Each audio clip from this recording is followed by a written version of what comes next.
por asistir a la convocatoria para esta conferencia de prensa. Tiene la palabra el señor Procurador de la República, licenciado Jesús Murillo Caram. Gracias, Lalo. Hoy se cumplen 33 días desde que la Fiscalía de Guerrero declinó la competencia y le turnó a la Procuraduría General de la República la investigación sobre los hechos delictivos ocurridos entre el 26 y el 27 de septiembre en Iguala, Guerrero. Han sido 33 días muy difíciles y dolorosos, sobre todo para quienes no saben el paradero de sus hijos, pero también 33 días en los que no se ha dejado un día sin que haya habido una acción de búsqueda, sin que haya habido una acción con el propósito de encontrar a los desaparecidos por parte del Gobierno de la República. También han sido 33 días en que los mexicanos hemos vivido la angustia, la indignación de la desaparición de 43 jóvenes estudiantes con quienes nos hemos solidarizado todos. El Gobierno federal ha encabezado un gran esfuerzo en lo que se puede considerar una de las más complejas operaciones que se hayan hecho en tiempos recientes. 10,000 elementos, entre policías, soldados, marinos, ministerios públicos, investigadores y peritos, que han estado en la zona buscando la pista precisa para la ubicación de estos jóvenes. En la anterior conferencia les precisé que teníamos detenidos a quienes privaron de la vida a 6 personas en Iguala el 26 de septiembre y también a los que detuvieron, secuestraron, trasladaron y entregaron al grupo de personas de la organización criminal Guerreros Unidos. Se detuvo a Sidronio Casarrubias Salgado, quien es el líder del grupo criminal que corrompió y se apoderó de las policías municipales de Iguala y Cocula. Además, se logró la aprehensión de quien tenía el mando y tomó la decisión que originó este doloroso evento, el expresidente municipal de Iguala y su esposa. Hoy, a unos días de esta conferencia, hay más avances. Se logró la ubicación y detención de Patricio Reyes Landa, alias El Pato, y de Jonathan Osorio Gómez, alias El Jona, quienes fueron detenidos en el poblado de Apetlaca, municipio de Cuetzala, del Progreso, en el estado de Guerrero. Estas dos aprehensiones derivaron en la localización y detención en Cocula de una tercera persona de nombre Agustín García Reyes, alias El Chereje. En pantalla se encuentran las fotos de los 3 detenidos. Los 3 capturados son miembros de la organización criminal Guerreros Unidos y al rendir su declaración confesaron haber recibido y ejecutado al grupo de personas que les entregaron los policías municipales de Iguala y Cocula. El Gobierno de la República comparte con las familias y la sociedad en general la necesidad de dar transparencia a esta investigación y por ese motivo hemos considerado la importancia de hacer del conocimiento público paso a paso los avances dados en primer término a las familias que sufren las consecuencias de la desaparición, pero también a una sociedad agraviada por un acto delincuencial que no se puede permitir y que no se debe repetir. Hace unas horas informé a los familiares de los jóvenes desaparecidos los avances de la investigación que hoy participo en la sociedad.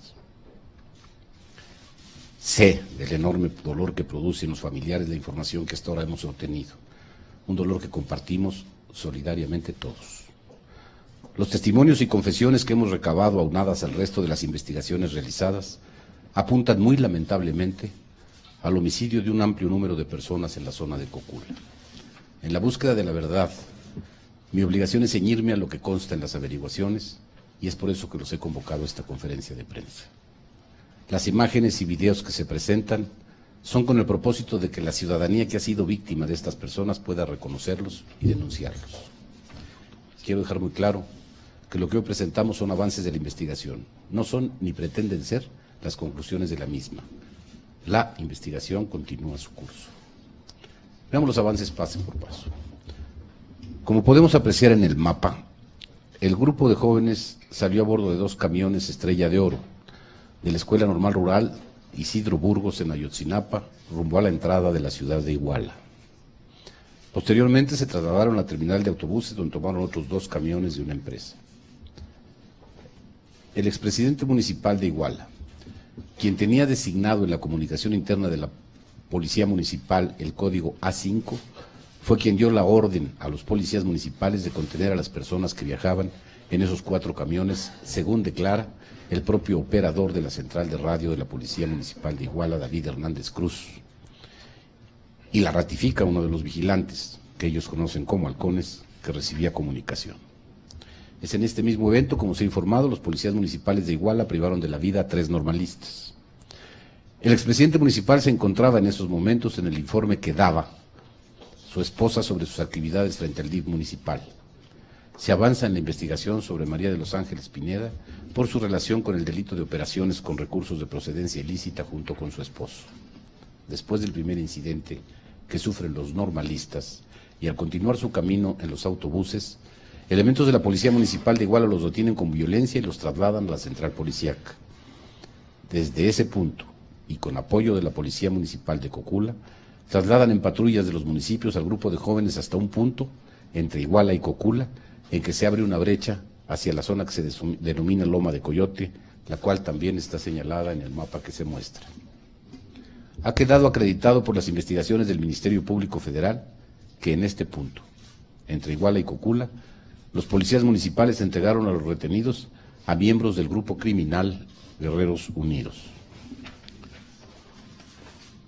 En la investigación que nos fue remitida por la Fiscalía de Guerrero, se aseguraba que los jóvenes habían sido llevados a las fosas ubicadas en la zona de Pueblo Viejo, en donde se señalaba se les había sepultado. Hasta el momento, los peritajes realizados nos han permitido obtener la certeza de que los restos encontrados en esas primeras fosas, las de Pueblo Viejo, no son las de los jóvenes estudiantes, y también se ha logrado determinar la plena identificación de 4 de las personas que se encontraban en esas fosas, las cuales fueron asesinadas en el mes de agosto, es decir, un mes antes de los hechos. Incluso se encontraron restos que correspondían a mujeres, mientras que el grupo de estudiantes normalistas de Ayotzinapa estaba constituido solo por varones. Hechos de los que se ha iniciado una investigación y en este momento ya podemos determinar que policías municipales de Iguala se encuentran involucrados en el homicidio de estos 4 cuerpos identificados en las primeras fosas de Cerro Viejo. En esa coyuntura, el hoy detenido Sidronio Casarrubias Salgado, líder de ese grupo criminal, como lo refiere en su declaración, fue contactado por su lugarteniente de nombre Gildardo López Astudillo, conocido como el Gil, quien le informó vía mensaje celular los conflictos que se estaban suscitando en Iguala, atribuyéndoselos al grupo delictivo contrario. Casarrubias Salgado fue quien avaló las acciones para, entre comillas, defender su territorio. Pueden ver en la pantalla las fotografías de los señalados y me interesa que vean en específico la de Gildardo López Astudillo, conocido como el Gil, porque es la primera vez que se publica y para esta Procuraduría sería de la mayor importancia la colaboración del público en la búsqueda de este individuo. La foto. En un momento más la verán y si me permiten, continúo. Las más recientes detenciones, entre las que figuran los 3 autores materiales mencionados, nos han permitido conocer la última etapa de la cadena delictiva que hasta este momento tenemos. Los últimos 3 detenidos declaran que en la brecha que lleva al paraje Loma de Coyote, recibieron de los policías municipales a un número de personas que no pueden precisar con exactitud, pero que uno de los detenidos estimó en su declaración en más de 40 personas. Esta es parte de su declaración.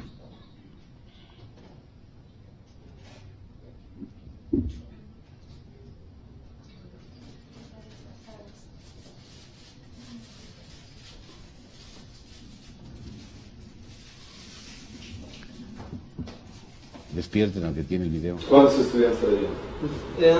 Dicen que eran 44, pero así que los había contado uno por uno, ¿no? ¿Quién dijo? Ellos dijeron, ¿no? ¿Quién? El Pato y el Juguete decían, son 44 o 43. Así yo no soy, pero que los había contado de uno, pues sí eran hartos. Entonces de ahí se pasó el Pato. ¿Y en dónde venían los 43, los 44? Venían en la camioneta más grande.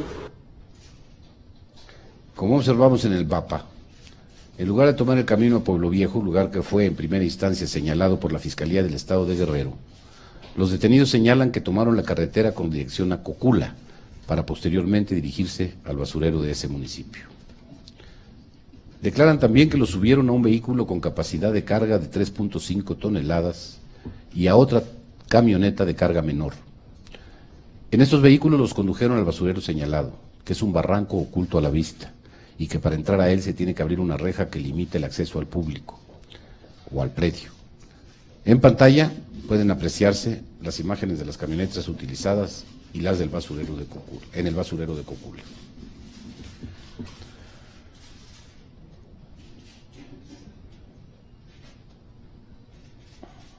Uno de los delincuentes, quien tenía designada la función de halcón informante, declara haberlos visto pasar por el punto en que tenía la encomienda de vigilar. Dos de los detenidos declaran que algunas de las personas que trasladaron al basurero de Cocula llegaron o sin vida o inconscientes, y que los otros fueron interrogados por integrantes del grupo criminal para determinar quiénes eran y las razones de su llegada a Iguala. Después de estas imágenes veremos las imágenes de esta declaración.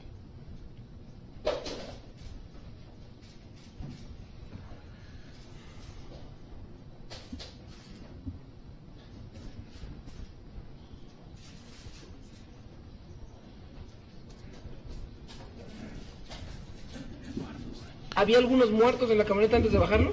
Sí, al momento que yo iba pasando a los chavos, Ajá. ya había muertos, teníamos aproximadamente 15 muertos. ¿Muertos de bala o de qué? Se ahogaron, se asfixiaron. Les preguntaron qué eran y todos respondían que eran estudiantes. Somos estudiantes.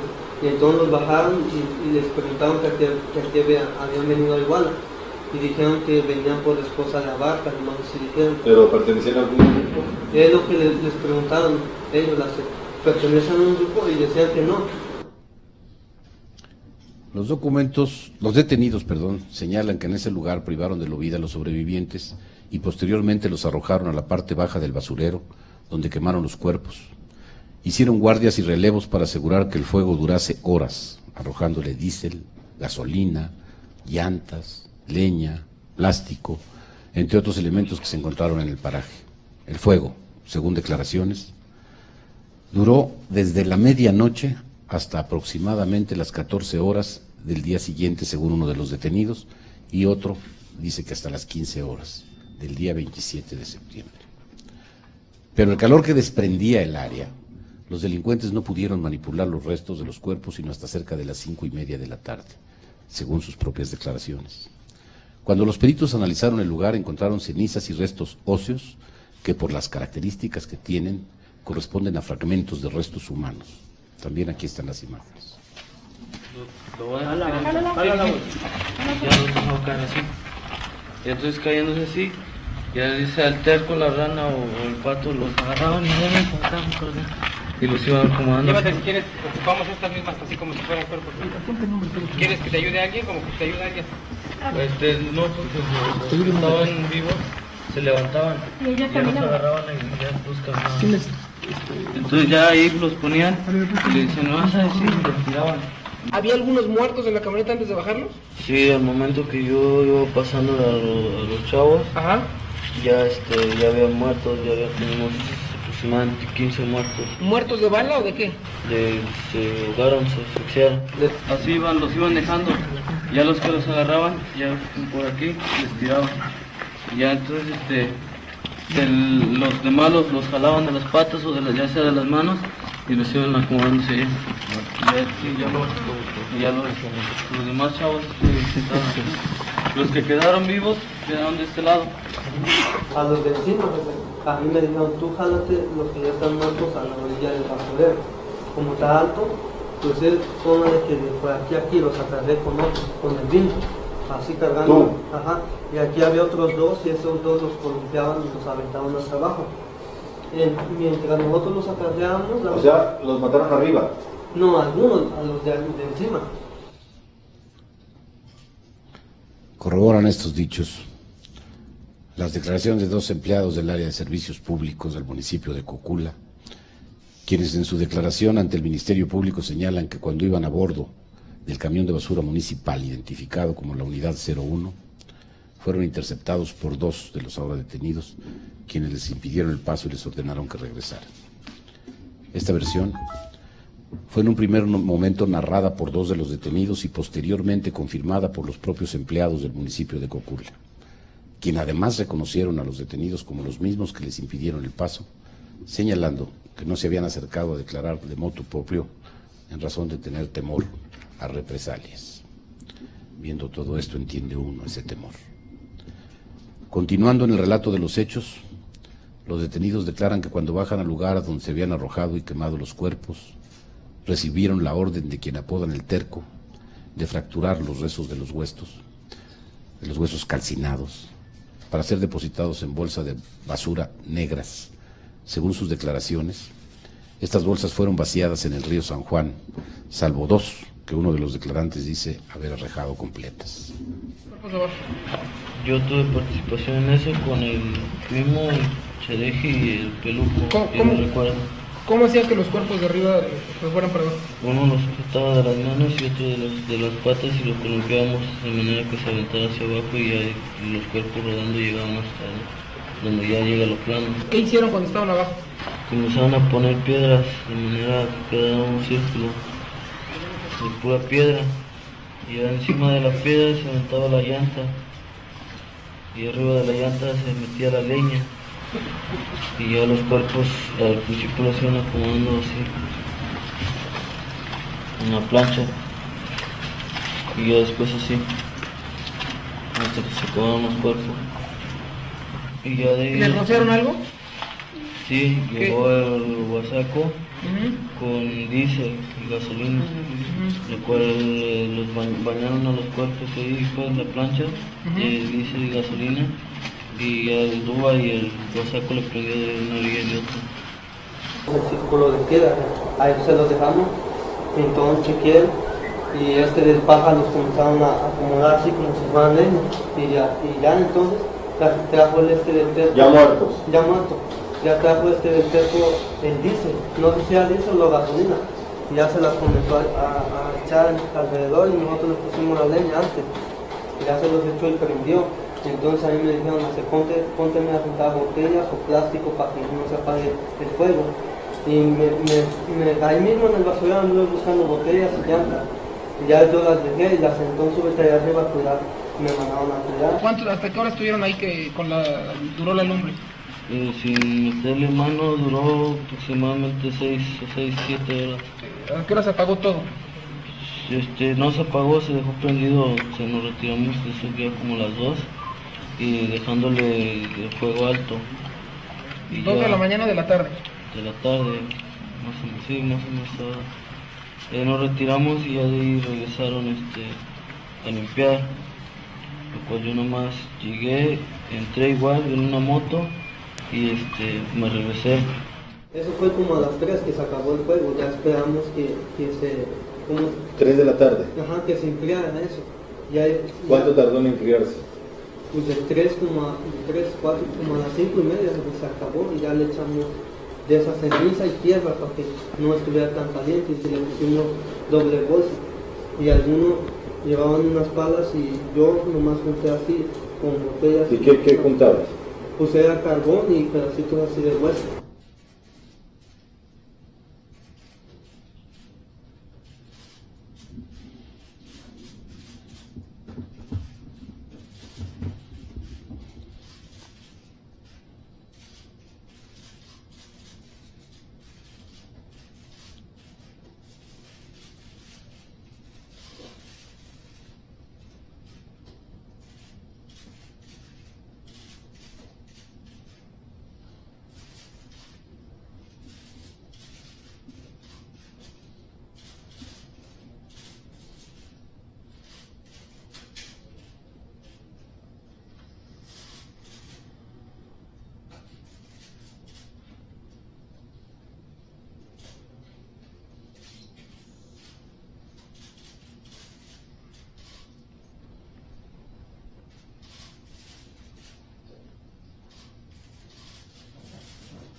Entonces de ahí llegamos ¿Y ahí cuántas bolsas llevaban? Eran 8, pero no llenas, se quedaban como a la mitad. ¿De qué tamaño eran las bolsas? De basura, de las grandes. ¿De las negras? Sí. ¿Plástico? Ajá, ¿De las que plástico. tienen Sí. hilo, no? No, de esas no, de las más gruesas. Ajá. ¿Dónde las compraron? Esas ya las traía el terco. Ok. Él traía 8 bolsas. Ajá, cuando llegamos a Escaquitas, llegamos al puente de San Juan, se llama. Pero antes de llegar al pueblo, casi de poquito de llegar al pueblo, ahí dijeron, bájense a tirar las bolsas, nos dijo el terco. Cuando nos dijo, tienen las bolsas, yo agarré dos y nomás las aventé. Los otros agarraron, hacían hoyos y las vaciaban ahí. Y así las O sea, tú dos las aventaste Ajá, completas. yo nomás las aventé así. ¿Se encendieron o se No, pues tenía cabo. ¿Corrieron? Sí, corrieron. ¿Y las otras? Las otras unas se hundieron ahí y otras se fueron. ¿Y otras las rompieron y echaron Sí, de la pero bolsa? fue algo rápido, al principio agarré dos, las aviento, y otro y ya así tuvo. Ya cuando vi unas iban y las demás ya no las vi.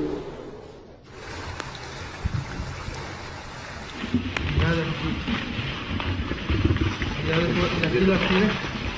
Sí, ajá. ¿En dónde los tiras? Las aviento así, porque había agua y se las llevó. Perfecto.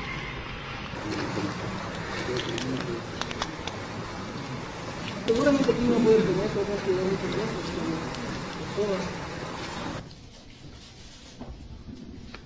Fuerzas federales, investigadores y peritos recorrieron la zona señalada por los detenidos, como ustedes lo acaban de ver en las imágenes.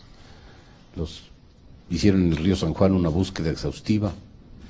En esta búsqueda y en el cumplimiento de su deber, por desgracia para las instituciones, falleció ahogado un elemento de la Policía Federal. Buzos de la Armada de México y peritos, tanto mexicanos como argentinos, encontraron restos de las bolsas y su contenido. Una de ellas permanecía cerrada, misma que contenía elementos óseos que hoy podemos confirmar que por sus características corresponden a restos humanos. Les pido sigan viendo las imágenes.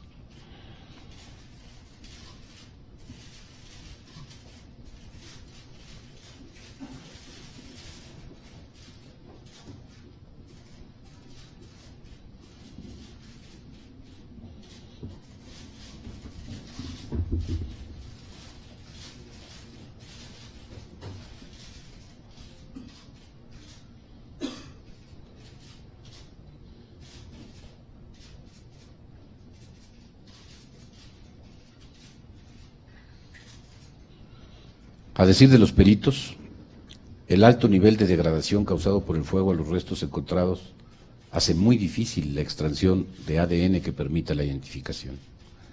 Sin embargo, no agotaremos esfuerzos, no los escatimaremos hasta agotar todas las posibilidades científicas y técnicas. Los peritos, tanto de la Procuraduría General de la República como los forenses argentinos, en un esfuerzo exhaustivo, continuarán sus trabajos hacia la identificación. Para avanzar en la eventual identificación de estos restos humanos, los equipos forenses han recomendado que los estudios se realicen en los laboratorios más altamente especializados del mundo. Luego de varias videoconferencias y llamadas a distintos laboratorios, se acordó realizar estudios denominados mitocondriales. Los equipos periciales coincidieron que el mejor lugar para practicar estos estudios sería la Universidad de Innsbruck, en Austria. Al solicitar a los expertos internacionales consultar la determinación de tiempo que llevaron estos estudios tan complicados por la extrema calcinación de los restos, nos han señalado que no se puede especificar una fecha definida para la entrega de sus resultados. Entre las muchas pesquisas realizadas en esta investigación por la Procuraduría General de la República y las autoridades federales, se han encontrado, entre otras cosas, armas de hueso calibre,